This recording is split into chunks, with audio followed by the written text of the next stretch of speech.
ఓ పెద్ద exhibitor, just ఒక 300 multiplex screens ఉన్న ఎగ్జిబిటరు, ఆయన సింగిల్ స్క్రీన్స్ బాధల గురించి చెప్తున్నారు. అది కొంచెం వినడానికి నిన్న నవ్వు వచ్చినా కానీ మనం ఏం చేయలేకపోతున్నాం. ఎందుకంటే సి సెంటర్ నుంచి బి సెంటర్ నుంచి ఏ సెంటర్ దాకా ఎక్కడ స్థలం దొరికితే అక్కడ మల్టీప్లెక్స్ కట్టేసి సింగిల్ స్క్రీన్స్కి రావాల్సిన రెవెన్యూని కూడా రానివ్వకుండా చేస్తున్న ఆ ఎగ్జిబిటరు ఆయన సింగిల్ స్క్రీన్ కష్టాల గురించి మాట్లాడుతుంటే చాలా హాస్యాస్పదంగా ఉందండి. అట్లాంటి కామెడీలు చేయడానికి దయచేసి ప్రెస్ మీట్లు పెట్టొద్దని చెప్తున్నామండి అంతే.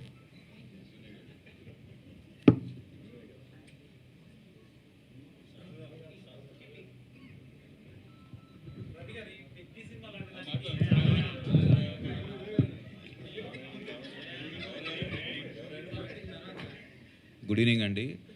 అదే మా రవి గారు అండ్ వంశీ చెప్పినట్టు డెఫినెట్గా నిన్న ప్రెస్ మీట్ తర్వాత ఎందుకు ఒక ప్రెస్ మీట్ పెడదాం అంటున్నాం అంటే ఉద్దేశం మెయిన్ అదేదో బెదిరించినట్టుంది కానీ కూర్చుని మాట్లాడుకునేట్టు లేదు. అది డెఫినెట్గా మనం కొట్టుకోవటం వల్ల అందరూ లోకు అయిపోతాం కానీ ఆ సమస్య సాల్వ్ చేసుకోవడమే వెళ్ళట్లా. ఏదంటే డెఫినెట్గా మా ఛాంబర్ తరఫున కూడా మీటింగ్స్ జరిగినాయి. మరి ఆ మీటింగ్ జరుగుతున్నా ఇంతలో ఎందుకు ప్రెస్ మీట్ పెట్టారో కూడా ఐడియా లేదు. ఇప్పుడు ఇంకోటి ఏంటంటే ఒక పెద్ద సినిమా వస్తున్నప్పుడు ఇందా రవిగా చెప్పినట్టు ప్రతిసారి పెద్ద సినిమా వస్తున్నప్పుడు ఏదో ఒక ఆటంకం సృష్టిద్దాం అన్నట్టే కనపడుతుంది. కానీ డెఫినెట్గా నిన్న ఎప్పుడు చాలా సినిమాలకి రేట్లు తెచ్చాము, మళ్ళీ సడన్గా నిన్న వచ్చే సినిమాకి రేట్లు ఇచ్చినా మేము థియేటర్లో ప్రదర్శించామని అంటే ఇది గవర్నమెంట్ అగెనిస్ట్గా వెళ్తున్నారా ఏంటో అర్థం కానట్టు ఉంది. డెఫినెట్గా నేను అనేది ఏంటంటే అది రైట్ థింగ్ కాదు. ప్రతి సినిమా మన సినిమాని మన సినిమా ఇండస్ట్రీలో ఉన్నప్పుడు మన సినిమా నడుస్తేనే మనందరం నడుస్తాం.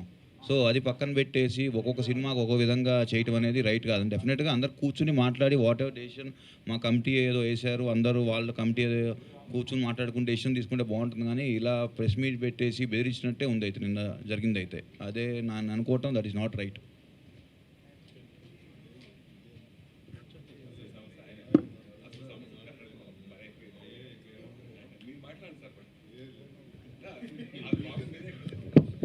అదే మా మా మా సతీష్ గారు మాట్లాడాల్సింది అదేనండి. ఇప్పుడు మా రిలీజ్ ఉంది, సతీష్ గారు ప్రొడ్యూసర్గా మా ప్రజెంటర్గా ఉన్న పెద్ద సినిమా ఉంది. కరెక్ట్గా మళ్ళీ ఇప్పుడు ఇన్నాళ్ళు ఇందాక చెప్పిన లిస్టు ఒక 5-6 సినిమాలు 7-8 సినిమాల మీది ఈ అన్నీ పాస్ అయిపోయి కరెక్ట్గా ఎదుటోళ్ళు కరెక్ట్ మా సినిమా వచ్చే టైంకి ఇది పాపప్ చేసి దీన్ని ఫ్లేర్ అప్ చేసి ఏదో చేద్దాం అనేది ఏంటి సార్? మీ పెద్ద మనసుని చక్కగా మీ పెద్ద సినిమా ఉన్న రోజున ఇదిగో పర్సంటేజ్ ఇదిగోండి అని హ్యాపీగా వేయొచ్చు కదా సార్. మీరు ఒక ఎగ్జాంపుల్గా ఉంటారు, మీకు కూడా విగ్రహం కడతాం ఇక్కడ మంచి ఫిల్మ్ నగర్లోనే అక్కడ కర్ణాటకలో పర్సంటేజ్లు ఉన్నాయి, తమిళనాడులో పర్సంటేజ్లు ఉన్నాయి, నార్త్లో పర్సంటేజ్లు ఉన్నాయి. అంటే వాళ్ళందరూ ఏమైనా బాగున్నారా?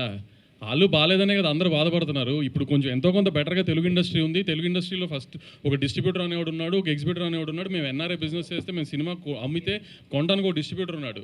అది వేరే స్టేట్స్లో ఎక్కడా లేదు. దాన్ని కూడా ఇప్పుడు చెడగొట్టి మనల్ని కూడా వాళ్ళ పొజిషన్కి తీసుకెళ్లాలనే టార్గెట్ ఏంటి నాకు అర్థం కావట్లేదు. వాళ్ళతో కంపారిజన్ ఎందుకు?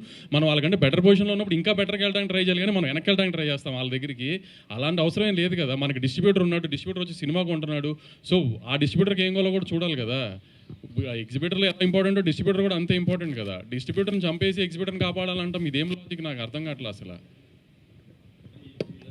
ఇంకా ఇక్కడ ఇన్ని రోజులు అంటే 20 సంవత్సరాల నుంచి ఎవరు డిస్ట్రిబ్యూషన్ చేస్తున్నారో తెలంగాణలో అందరికీ తెలుసండి. ఎవరు పెద్ద తలకాయలు ఉన్నాయో 20 సంవత్సరాల నుంచి ఎగ్జిబిటర్కి న్యాయం చేయలేంది ఈరోజు గుర్తుకొచ్చిందా?